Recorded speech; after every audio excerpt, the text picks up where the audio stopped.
ভালো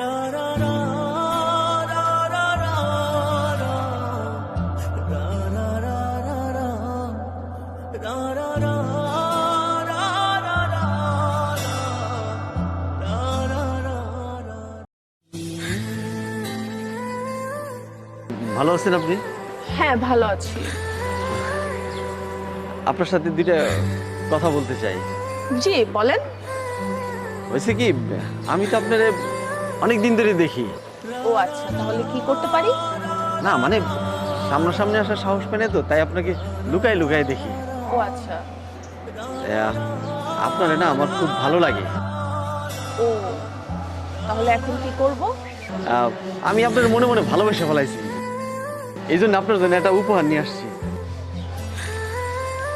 আমার জন্য টেনেছেন না? হ্যাঁ। আপনি ওকে ভালোবাসেন? হ্যাঁ।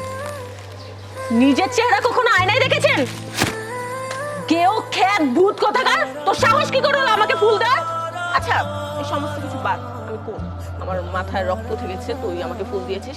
আচ্ছা আমাকে একটা কথা বলতো, তোর মাসিক ইনকাম কত? তুই কত টাকা ইনকাম করিস? কি হলো বল। আচ্ছা ঠিক আছে, আমি নিজেই সার্চ করে দেখি আমাকে যে ভালোবাসে, যে পছন্দ করে, তার মাসিক ইনকাম কত।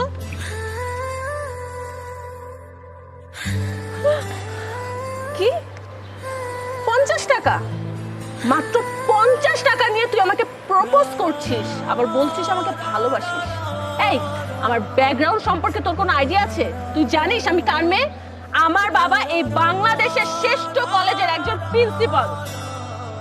আর তুই, আর তার চেয়ে বড় কথা, আমার পিছনে যে সমস্ত বড় বড় ব্যবসায়ীর ছেলেরা, কোটিপতি ছেলেরা লাইন ধরে দাঁড়িয়ে থাকে আমার সাথে একটা সেকেন্ড কথা বলার জন্য, আর সেই জায়গায় তুই না একটা তুচ্ছ পিঁপড়া, তুই তো তাদের কাতারে পড়িসই না, আর সেই জায়গায় তুই এসেছিস আমাকে ভালোবাসতে, আমাকে প্রপোজ করতে। কোথা থেকে যে আসে এসব আনকালচারের গেও ভূতগুলা, মাইন্ডে আমার নষ্ট করে দিল কলেজে যাওয়ার সময়। এই শোন, খবরদার নেক্সট টাইম যদি তুই আমার সাথে দেখা করার কোনো চেষ্টা করেছিস বা আমাকে ডিস্টার্ব করিস, আমি আমার বাবাকে কমপ্লেন জানাবো। আর আমার বাবাকে কমপ্লেন জানালে তোর কি অবস্থা হবে তুই তো বুঝতেই পারছিস। এলাকার ছেলে দিয়ে তোকে মারধর করবে, না হয় পুলিশে দিয়ে দিবে। এই দুইটা যদি তোর সাথে করে না, তুই নিজেই নিজেকে চিনতে পারবি না, তখন ভিক্ষা করে খেতে হবে। নে ধর ধর।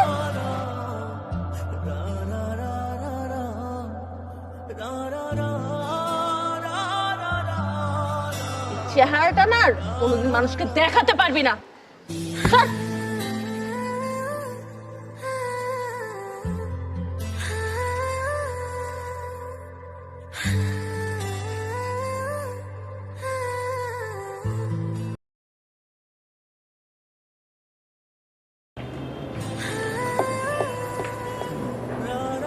স্যার আপনার অর্ডারটা।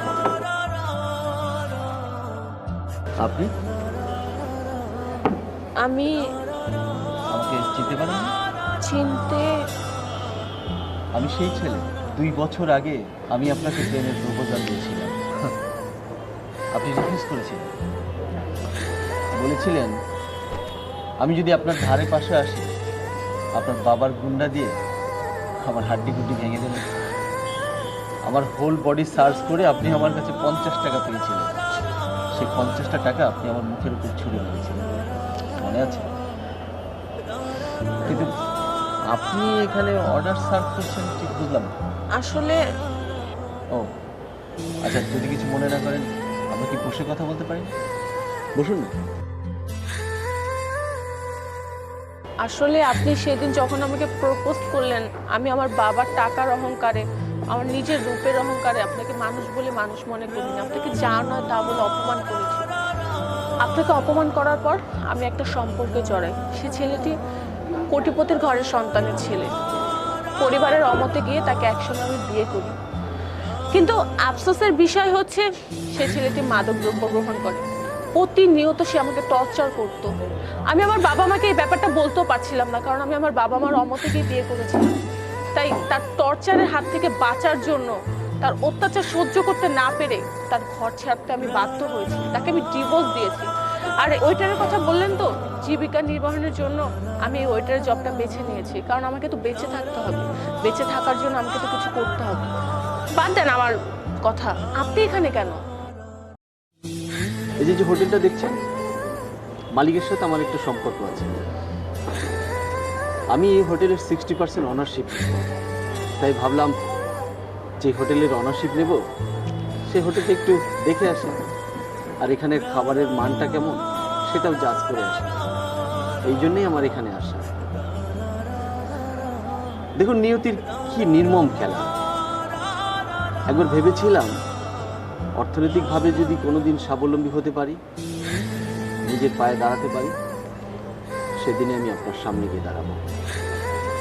কিন্তু আপনার সাথে এইভাবে দেখা হবে ভাবতেও পারিনি। ভালোই হয়েছে। ভালো থাকবেন।